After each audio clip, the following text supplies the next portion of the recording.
Internautes d'Activision, bonjour. Nous sommes mercredi 11 septembre 2019 et comme tous les jours, nous allons faire la revue des actualités du jour. En commençant par l'actualité politique toujours, l'ancien Premier ministre Abdoul Mbaye a demandé la publication du décret numéro 2016-1222 qui validerait la nomination de Pape Oumar Sakho à son poste. Abdoul Mbaye a interpellé les deux hommes sur la nécessité de retrouver et de rendre public le document.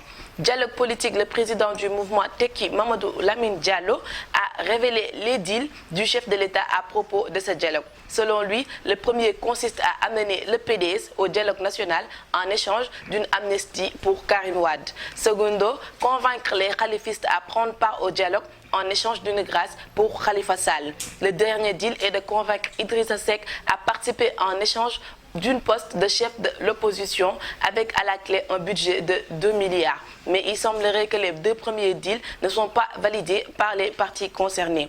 Adama Gaye, détenu à la prison de Rebeuss, a entamé une grève de la faim lorsqu'il a vu sa demande de liberté provisoire être rejetée. Il déclare ne pas vouloir mourir en prison. Société, torrent de colère sur Macky et son gouvernement, les pluies de ce lundi ont encore fait des dégâts considérables, des routes impraticables, voitures forcées à l'arrêt, des maisons remplies d'eau et surtout une population lassée de vivre la même situation à chaque période hivernale.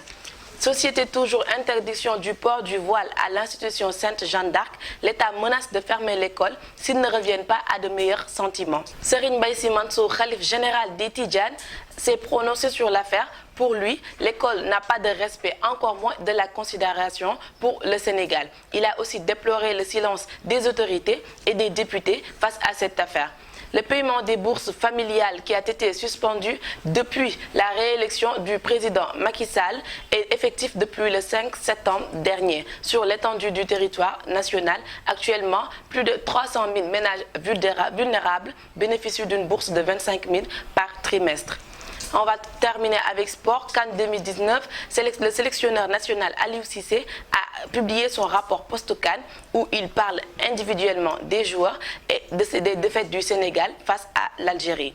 Piètre participation des Lions au mondial de basketball, Tafa Gueye, coach des Lions, déclare que nous sommes tombés sur une équipe plus forte que la nôtre. C'était tout pour votre revue d'aujourd'hui. Je vous donne rendez-vous demain. Merci d'être connecté sur activision.com.